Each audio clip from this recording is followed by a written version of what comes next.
guys, and welcome to the show Mara. And today we're going to have a little look at pronation control, what it means to us everyday runners, and especially to people say who are new to running, who don't really know much about the subject. And some of you who've been running for years and would know a bit about it, but I'm going to give you my opinion on it.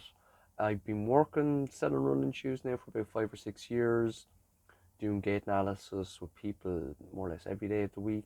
And I'm going to give you my experience and what I would think is the kind of middle ground on shoe technology. Now, we're not going to get too complicated or too technical to try and make this as straightforward and as simple as possible, because at the end of the day, it is actually quite straightforward and simple.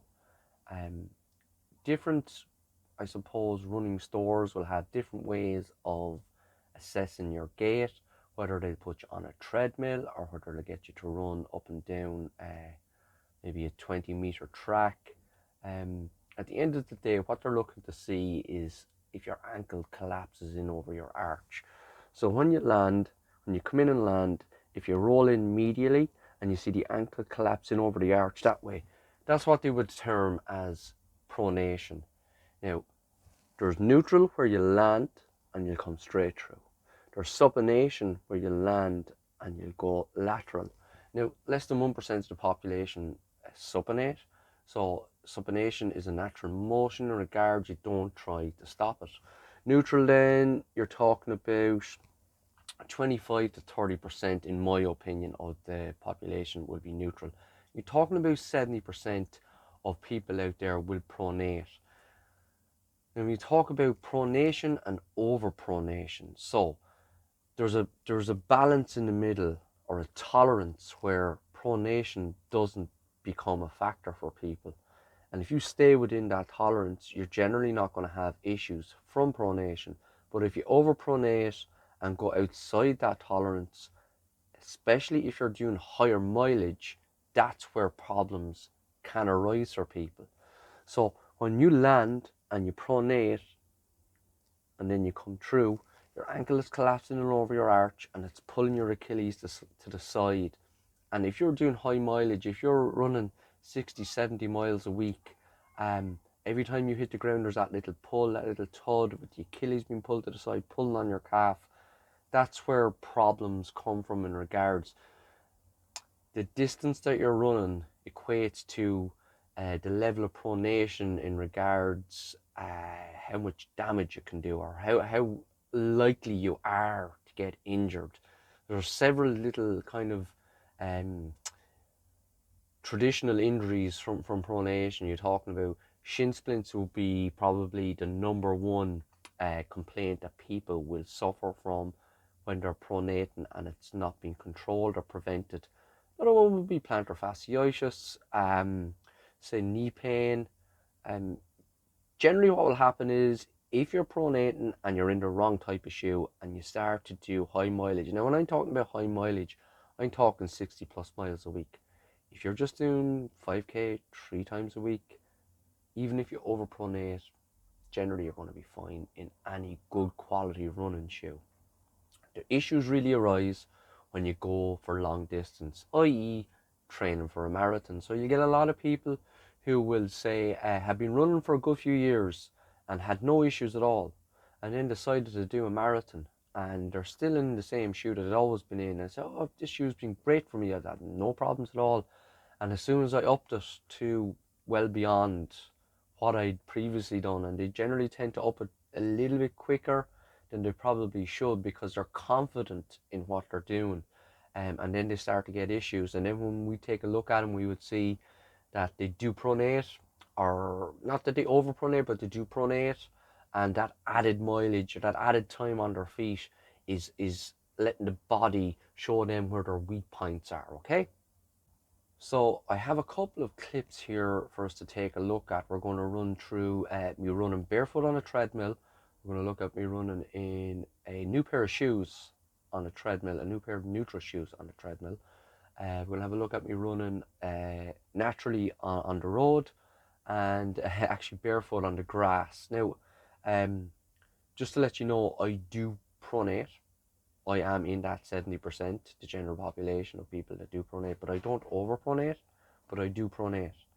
Um, for me, as a runner, I'm running probably about 14 years, and early enough into when I started to run, I suffered plantar fasciitis in both feet, and then realised that I need a shoe with more stability in it, and I ran in stability shoes then for probably about 7 or 8 years, and then I started working in selling shoes to people and doing gait analysis, and then start to look at more in depth at my own gait, and realize that yes, I do pronate, but I don't generally have to run in a stability shoe the whole time.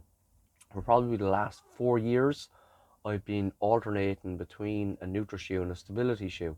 So in other words, when I am doing high mileage, I have a stability shoe mixed in to my rotation, but when I'm not doing high mileage, I'm perfectly fine in a neutral shoe. So let's have a little look at these video clips, and we'll talk through them, okay? Okay, so here we are, guys. We have this really slowed down so we can really see what's happening. So I'm running in a pair of Brooks Launch 9, brand new shoe.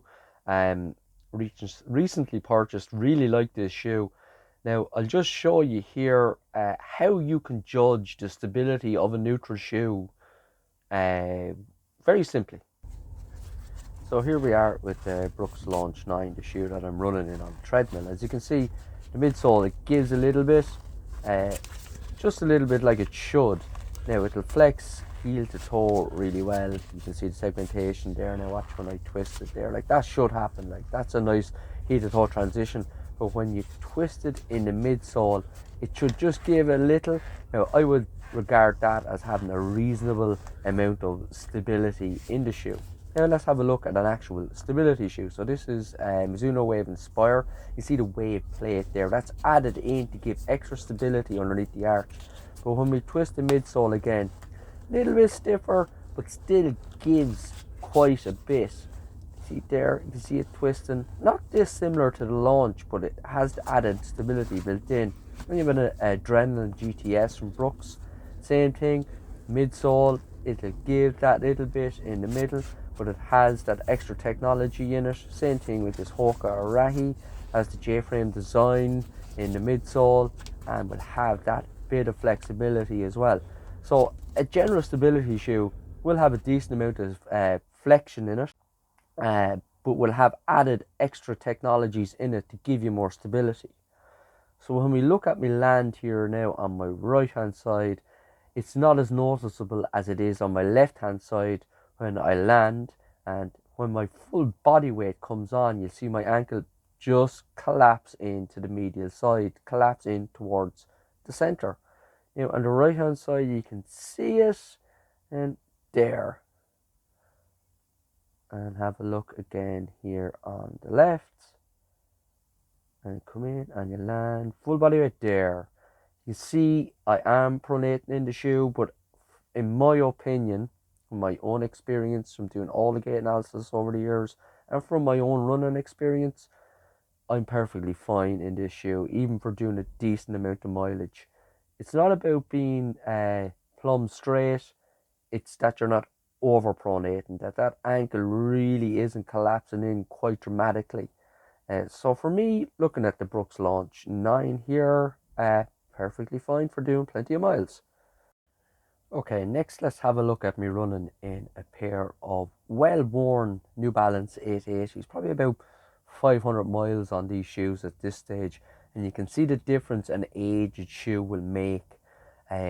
Pretty much the same amount of stability in this shoe as in the Brooks Launch. So you see me landing here on my left, and it's very noticeable there. You see my ankle collapse into the medial side. Now you'll also see here on the right, it's more evident that when the shoe is fully on the ground there and then tilts in, you can see the heel of the shoe tilt into the medial side. You can, even though my right foot, because I tend to swing across, you see here the way I come across and I land on the side of the outside of my foot, you can't really see the pronation as clearly, but when you see the heel of the shoe roll inwards, that's a real giveaway. But you can really see it here on the left hand side. Boom, there you go.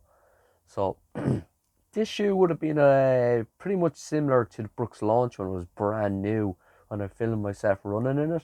But after that couple of 100 miles, it loses that bit of stability. So that's something we all need to be aware of, that as our shoes age, they're not giving us either the protection or the stability that they did when they were brand new, okay?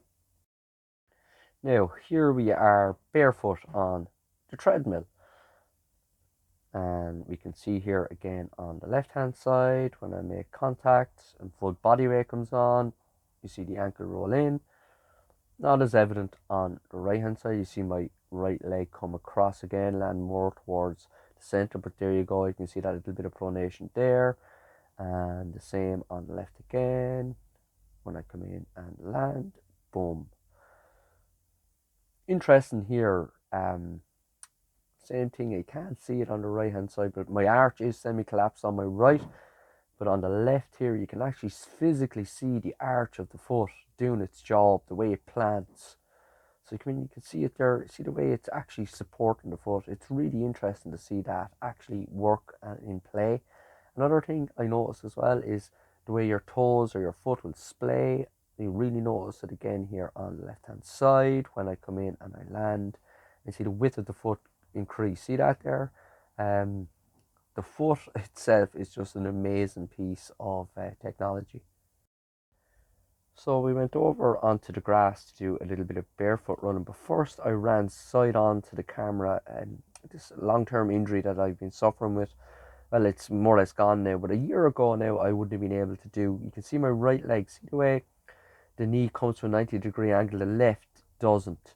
And you can see the knee bend on the right leg 90 degrees, the left doesn't. So that kick through, that kick back, would have been an awful lot less on the left leg, say 12 months ago, but it's pretty much, I'm pretty much happy with it now. You can see there, the left foot just doesn't come up as high as the right. See that there? Now, unfortunately here, the grass is just that little bit too long to be able to actually get to see or judge any level of pronation. But one thing I would recommend to people would be to do a little bit of running on the grass in your bare feet. It's really interesting that afterwards, when you put your running shoes back on, how alien they actually feel on your feet.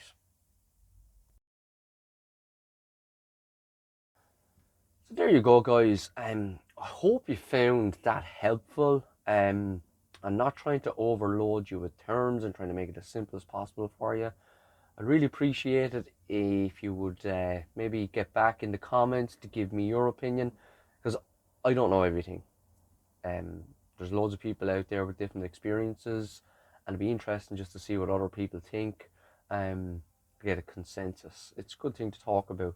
But the real thing I would say to you is that as regards gait analysis, if you're just doing 5k 3 times a week, it's not really that important. But if you are a runner who's doing like maybe 5 to 10k 2 or 3 times a week, and then you do decide to maybe do something like a half marathon or possibly a marathon, I would highly recommend going to your local running store and having your gait assessed, just to see, because it could actually save you an awful lot of hassle by realizing that something with a bit more stability might be better for you for doing those longer miles and when you're spending more time on your feet. Because the hardest thing, other than running the marathon, I suppose, in the training, is actually getting to the start line uninjured. I always make the joke when you're standing on the start line of a marathon, hands up who doesn't have a niggle, and no one will put their hands up, because generally everyone has some little niggle. So if you can prevent yourself from breaking down in your training for your marathon, like, it guarantees you to have a much better outcome in your marathon. So thanks very much, guys, for tuning in today for that. Like, share, and most importantly, subscribe. Thanks, guys.